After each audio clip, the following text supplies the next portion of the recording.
Great, thank you so much everyone for coming today, and thanks also for the organizers for putting this event together and for including me. I'm also grateful for the chair of our event and also for my co-speakers. I'm curious to learn more from you today. My talk today is going to be about my recent visit to my country, and I called it briefly Returning to Where the World Ended and Began Again, because for me, after being displaced for more than 14 years to the UK since 2011 from Syria, this is how it felt to return to a country where it's a site of ruins and grief, and a country that has been in the war since 2011, which is Syria. But why I study the questions of destruction of cities, reconstruction, cultural heritage, memory, environmental crisis, because I feel that destruction is everywhere around us. We see this, of course, throughout our history, that many cities have been destroyed and targeted and bulldozed. But we can also see it in our times today in many countries around the world, including what we are witnessing today in Palestine, what we are witnessing in Lebanon, in Syria, in Iraq, in Yemen, Sudan, and of course beyond the region in Ukraine. And I also put this map to show that destruction is around us in the region. So I put some numbers that Beirut is only 90 kilometers from Damascus, that Gaza is only 300 kilometers from Beirut. Amman in Jordan, of course, there's no conflict, but just to say that how close we are to each other, Amman is 65 kilometers from Jerusalem, and Gaza is only 325 kilometers from Cairo. So we are geographically and historically, for many reasons, we are so much connected, and all of us are thinking today of the questions of what does it mean to rebuild the future, and how we can build a future that it's out of the ruins that we are living in today. To look at these research questions that I think about the role of architecture in the time of conflict, I have written this book called Domicide, which refers to the deliberate killing of home. I look at it as how architecture has been targeted, because in many wars, when we hear about there's a war on terror or a war in armed groups, we see the mass destruction of cities, as we are seeing in Gaza, for instance, where the UN has reported that more than 92% of the housing and residential buildings have been either destroyed or damaged. And in my own city, in Homs, the third largest city in Syria after Aleppo and Damascus, more than half of the neighborhoods have been heavily destroyed, and around a quarter of the city has been partially destroyed. And in the country, so I'm just putting this, because the event is about how the conflict, war, and climate met. So I'm just laying the foundation about the war situation. Since 2011, when the revolution or the war started in Syria, more than 14 million people have been displaced inside and outside the country. And I was one of these 14 million people who have been displaced, but outside of my country. And whilst Syria has turned a new page of history with the collapse of the Assad regime, Bashar al-Assad and his father Hafez, that ruled the country for over half a century of dictatorship, the reconstruction remains limited today for many reasons, including political instability and economic collapse. But with all of that, there is a new sense of hope and optimism. I have written this book when I was forcibly displaced from my country, and for me, like many forcibly displaced people who were displaced from their countries, like the Armenian communities or Palestinian communities or many other communities that historically have been displaced, I thought that maybe my exile would be forever, and I was just mentally and living in this life thinking that exile would be forever.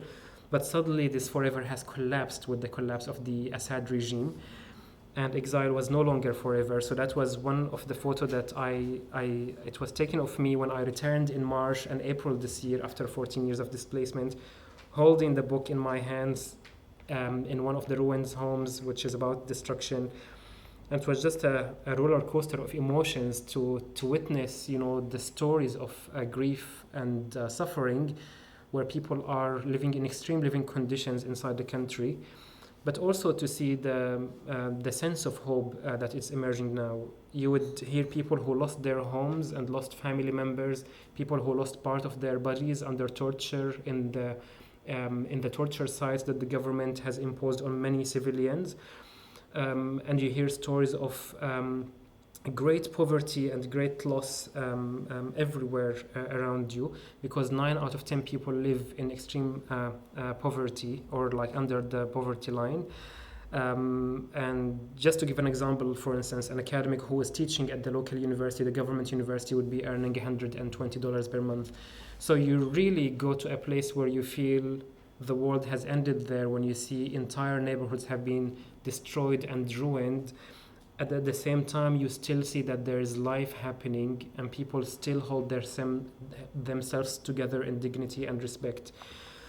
This is the site where you are seeing the ruins in the city, and of course we all know that cities contribute to the gas emissions and to the climate crisis, but you can really see how tons of rubbles remain in our region in many cities, and the question is like, how do we rebuild and how do we start the future?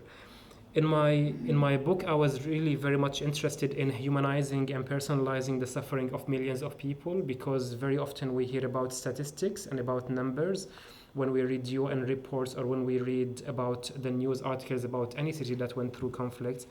But I was very much interested in the book, Domicide, in my writing, to bring the voices of those people who are living, dying in the war zone. So when I was in Homs, for instance, we were interviewed by Tim Webble for the BBC, and I went with my friend and her husband, Samira and her husband, to her ruined home, and she was saying that in my brain there's a hole, my paintings, my books, everything, they took it and left us without memory and about our life. And the report is, there's a podcast and a news article about this interview for the BBC, if you want to read more. So how did the war weaponize architecture and destroy architecture, but also destroy green areas? The Assad government, the Assad regime, was issuing new urban planning decrees and laws to label certain neighborhoods where people who sympathize with the revolution against the regime, to say that they are informal neighborhoods. So you can see this photo, for instance, in one of the areas in the city, how it was completely destroyed, not for military purposes, but under what they started terming as legitimate destruction. And the destruction of the architecture, and also you can see a lot of the green areas that they were around the neighborhoods here. So all these sites of green areas you can see here in this neighborhood, they have been completely wiped out by issuing a new urban planning decrees to say, during the years of the war, we want to destroy what they termed quote-unquote informal areas. And this was also the case in one of the areas in Damascus called Basatin al-Razi, which means the orchards of al-Razi. So there was like a working class or low-income communities who lived in this neighborhood here. And also it provided like one of the biggest green areas in the city landscape, like in the city area.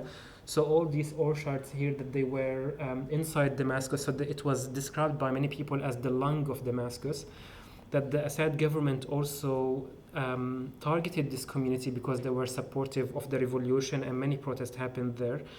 So they issued a new plan to say, we want to make a real estate project on it. And this is what happened.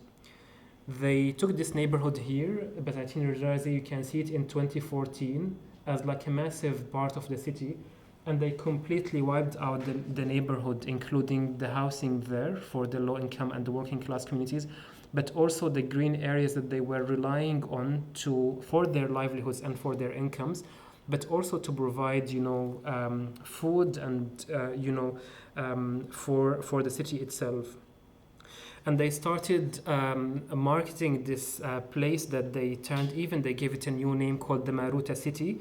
And these are some of the snapshots that I brought from the city, the Maruta city itself, where you can see like high-rise buildings, like luxury apartments. In the videos, when I was watching the animation about this new built real estate project, they would show like swimming pools, tennis courts, etc. when people are counting the pieces of bread they are eating, and when people are really living in extreme living conditions inside the country. So the government started issuing plans to say that you have like a month or 2 months to leave, and there was a lot of forced eviction of the people who lived there.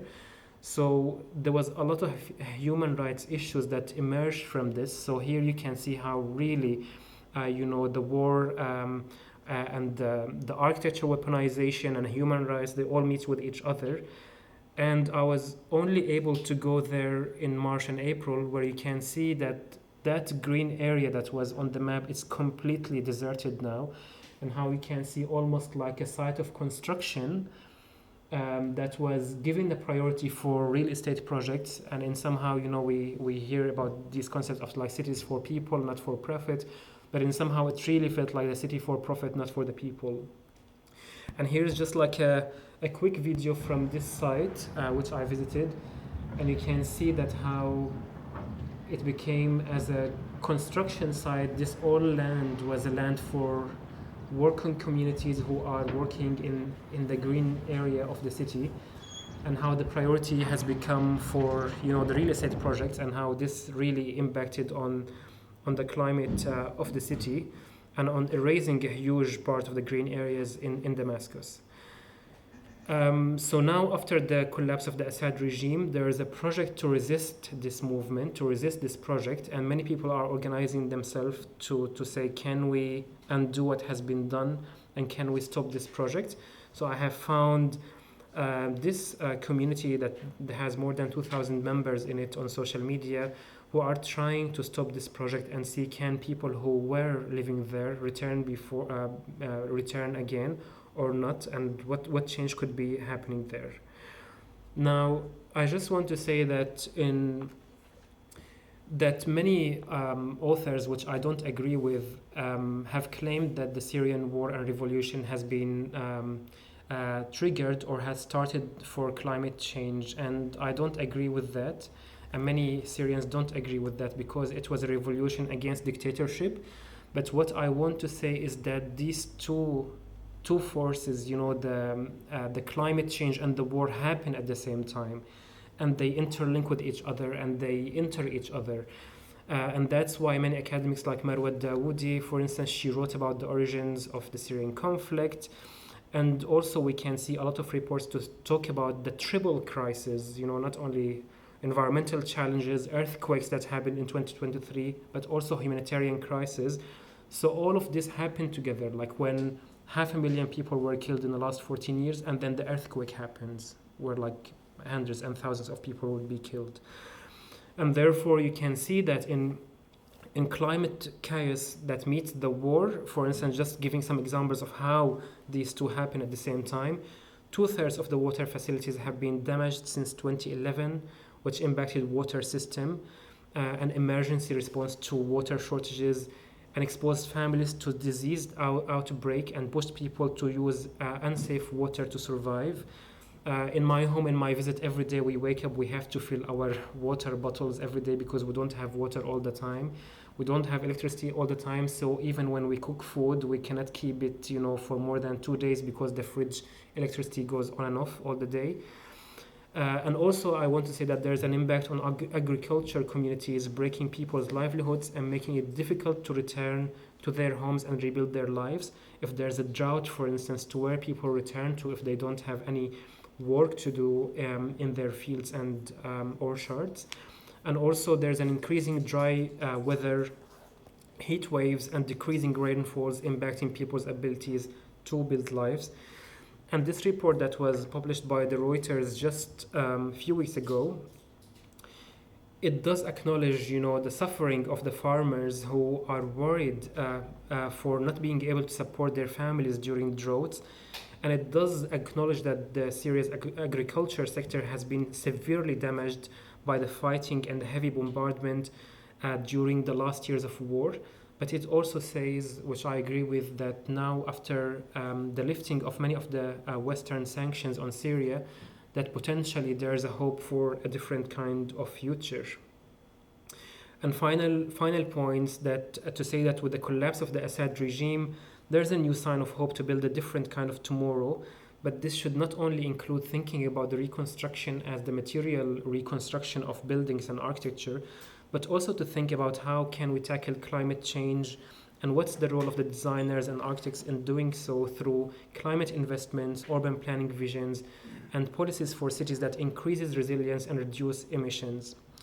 And also that the recovery of war-torn countries should address the multifaceted nature of vulnerability that includes not only reconstruction of the world in ruins, but also invest in transition towards a climate resilience economy through renewable energy and sustainable agriculture and energy efficiency. But also because my country, and similar to many other countries in conflict from Yemen and Sudan to Libya and Palestine, we're so isolated economically, politically, geographically. There's so much isolation during the war time. So what does it mean to transfer knowledge and across countries, maybe from non-war context into a war context? What does it mean to transfer this knowledge so we can build a sustainable future for our cities? And thank you so much for listening.